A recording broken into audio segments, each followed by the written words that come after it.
every story has a hero and a villain, right?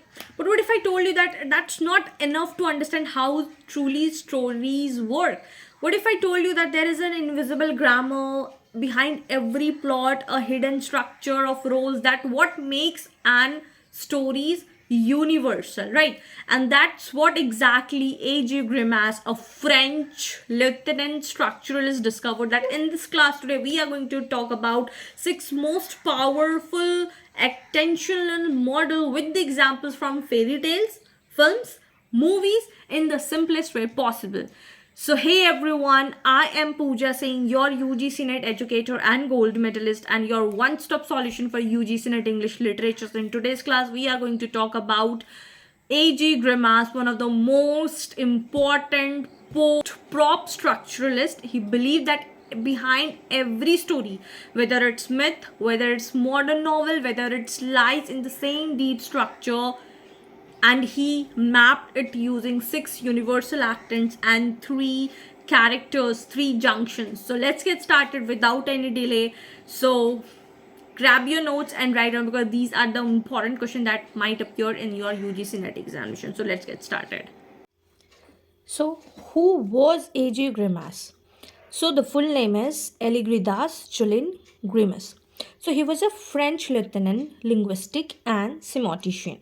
He extended props narrative function using the semiotics, that's the study of signs and meaning. So, what does that mean? The very first thing that whatever we in the earlier videos we studied about Valdemar props narrative function. Now we are getting the extended function of what semiotics, the study of signs and meaning. So the very first thing we'll be talking about his major works include, the very first work is structural semantics. That is very important from the point of UGCNET, so make sure you learn the date also. The second work includes on meaning, published in 1970, and 30 is Semiotics and Language, an Analytical Dictionary, 1979. So Greimas wanted to show that the meaning in stories isn't random, it's produced by relation between roles, not the characters themselves. So when we talk about the story of Hamlet, Cinderella, we think that it is the random story, but no, it's not random. It is produced by the relationship between the roles. So he has given the term actants. Okay, actants versus characters. So what is this actants, right? So actant is that you will be seeing in all stories, you find something different roles and actions. So before we get into this model, let's clarify that a character is a person in a story, an actant is the role, what he's doing, what the role is doing, that person plays in creating the certain meaning. So you have to understand what that person is creating, that certain meaning. Now, for example, in Harry Potter, Harry, Frodo, or Cinderella, they are different characters but all perform the same actant role. That means the subject, the one on a quest. So Harry was on a quest, Frodo was on a quest, Cinderella was a person. They might be the different characters, but they are performing the same actant role. Okay, understood?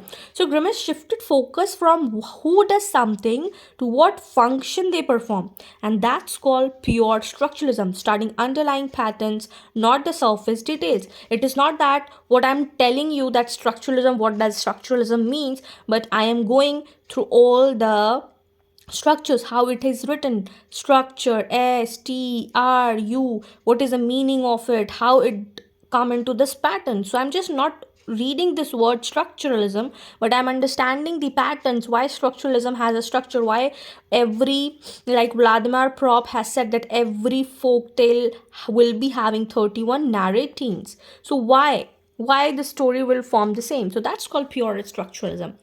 Now, the 6 actantial model. So, according to Greimas, every narrative can be analyzed using these 6 actants arranged in 3 pairs of relationship. So, each story, if you will talk about the each story, from ancient myths to Netflix series, can be mapped using these 6 roles. So, whenever you will be reading about these actants, you will understand that. The very first one, the subject, that is the main doer, hero, the quest seeker, then the object, the goal or the desired thing, like treasure, truth, love, enemy, finding their treasure, anything it can be. Then the sender, the one who instigator, who gives the mission, like king, god, mentor, who will tell you, okay, you have to do this thing, that he or she will give you a hint. Then receiver, who gains from success. It can be society, it can be beloved, it can be community. Okay. Then comes helper. It assists the subject, like a friend, magic tool, guide like Doraemon. Then 6 is opponent, like blocks the quest. It can be villain, internal peer, system, or the psychology, right? So for understanding this, you should be understanding the examples I have written for you. The very first one is Cinderella. We have discussed the 6 actant. Now we'll be discussing the role.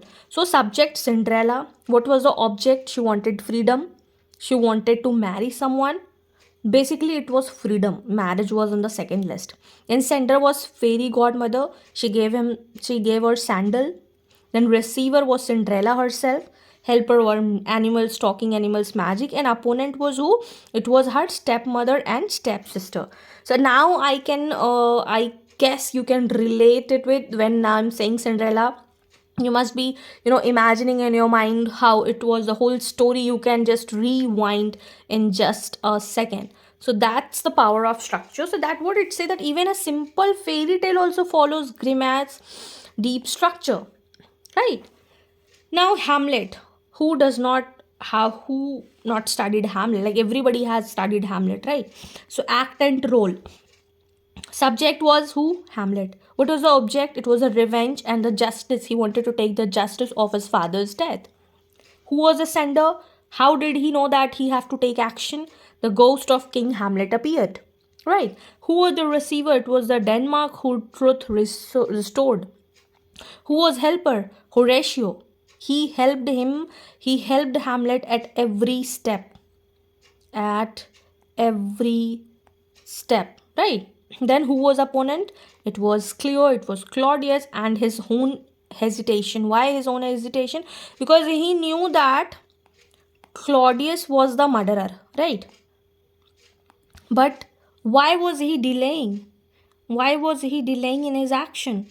Because of his fear, because of his hesitation. That's what he talked about in monologue, that it is to be or not to be. That is the famous one, right? So it was asked in NET UGC, who introduced the actantial model in the narrative analysis? It was A.J.Greimas.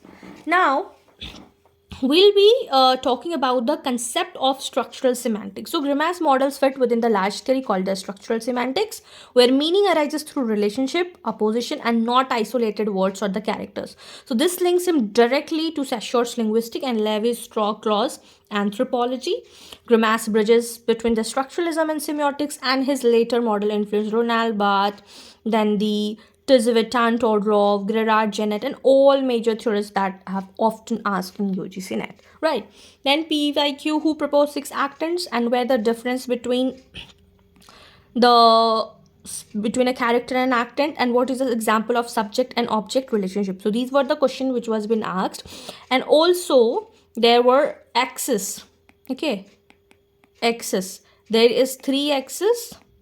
The very first axis is of desire. Axis of desire means there will be talking about subject and object, that has been asked in UGCNET. And then the second axis is of power, that will be talking about helper and opponent. Okay. And the third one is transmission, or you can talk about knowledge also. And it have relation with the sender versus receiver. So these are the 3 axes that he has talked about. He has talked about 6 actants to create meaning and 3 axes to create the desire, and any story will function or act like with this simple structure. So these are the structure. So that's A.J. Greimas, the man who turned stories into structures, and he proved that every plot that there is a pattern, 6 actants interacting to create meaning. So at last we'll just see what we have studied today.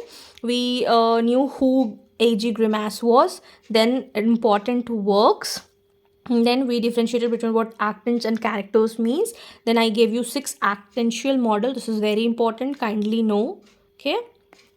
And then I gave you the example of Cinderella and Hamlet. Then what was the concept of structural semantics? And at the last, I told you about the 3 axes. That's it for today. If you found this video helpful, do not forget to like, share with your friends, and do subscribe for more such UGCNET content. Till then, keep learning, keep shining. Bye-bye.